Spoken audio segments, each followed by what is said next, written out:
Hi అండి, నమస్తే. Welcome to Snia's kitchen and vlogs. ఈరోజు రెసిపీ వచ్చేసి టేస్టీగా ఉండే మేక తలకాయ కూర చూసేద్దాం రండి. చూసే ముందుగా please like and subscribe to my channel Snia's kitchen and vlogs. ముందుగా మేక తల ముక్కల్ని ఇలా వాష్ చేసుకొని నీట్గా మనం పెట్టేసుకుందామండి. రోజు స్టవ్ మీదనే చేస్తూ ఉంటాం కదా, చిన్న చేంజ్గా ఈరోజు కట్టెల పొయ్యి మీద చేస్తున్నానండి. గంజు పెట్టుకొని 7 టేబుల్ స్పూన్ల ఆయిల్ని మనం యాడ్ చేసుకోవాలి. నాన్ వెజే కాబట్టి ఎక్కువ ఆయిల్ పడుతుంది, ఆ నీసు వాసన అదంతా రాకుండా. So 7 table spoons oil add చేసుకోండి. ఆయిల్ హీట్ అయిందండి. 7 లవంగాలని యాడ్ చేసుకుందాము.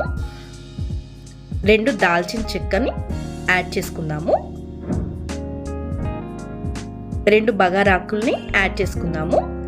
2 పెద్ద సైజు ఆనియన్స్ని కట్ చేసి పెట్టుకొని యాడ్ చేసుకుందాము. అలాగే పచ్చిమిర్చి 5 యాడ్ చేసుకుందాము. ఇప్పుడు మనము చక్కగా కలుపుకుందామండి. పుదీనా యాడ్ చేసుకోవాలి. 1 టేబుల్ స్పూన్ పసుపు యాడ్ చేసుకుందాము.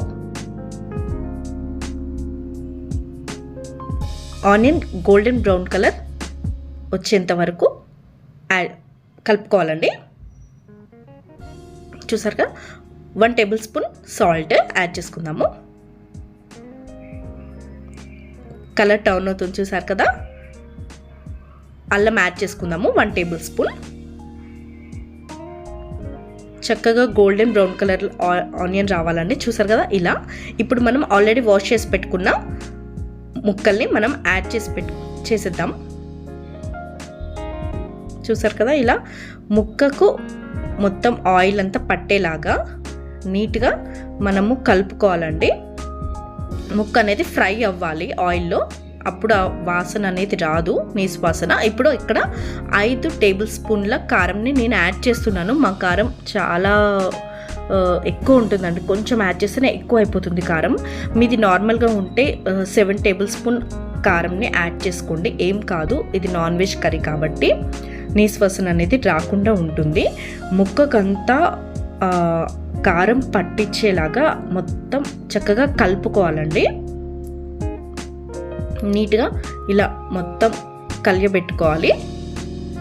చూసారు కదా, ఇలా కలిపి పెట్టుకోండి ముక్కకు పట్టేలాగా మొత్తం. ఈ కర్రీ ఎంతమందికి నచ్చుతుందో కామెంట్ బాక్స్లో కామెంట్ చేయండి ప్లీజ్. అందరూ తినరు.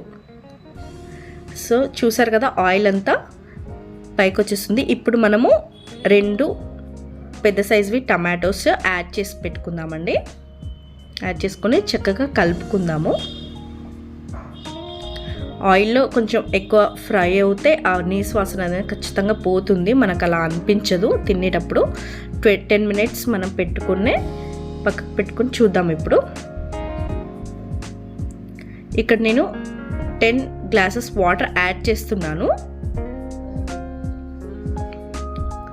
ఎందుకంటే ఇది మటన్ చికెన్ లాగా కాదండి, చాలా టైం తీసుకుంటుంది బాయిల్ అవ్వడానికి. సో నేను ఇక్కడ అట్లాగే సూప్ కూడా ఉండాలి కాబట్టి 10 యాడ్ చేస్తున్నాను గ్లాసెస్. చూసారా, చక్కగా బాయిల్ అవుతుంది. ఇప్పుడు మనం కుడకపొడిని యాడ్ చేసుకుందాము. చూడండి, బాయిల్ అయిపోయింది మొత్తం, ముక్క ఉడికింది. ఇప్పుడు మనము ధనియాల పొడి, garam masala 1 table spoon add చేసుకున్నాము. అలాగే మనం ఇక్కడ కొత్తిమీర కూడా యాడ్ చేసేసుకుందాము. చాలా చాలా టేస్టీగా ఉంటుందండి. మీరు కరెక్ట్గా చేస్తే చాలా బాగుంటుంది. బట్ అందరూ తినరు ఈ కర్రీ, కానీ కరెక్ట్గా చేస్తే చాలా చాలా బాగుంటుంది. ఖచ్చితంగా మీరు ట్రై చేయండి.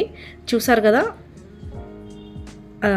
స్మెల్ చాలా బాగా వస్తుందండి. ఈవెన్ చూస్తే కూడా చాలా బాగుంది. ఖచ్చితంగా మీరు ట్రై చేయండి ఈ రెసిపీని ప్లీజ్ అండి. Thanks for watching Snia's kitchen and vlogs.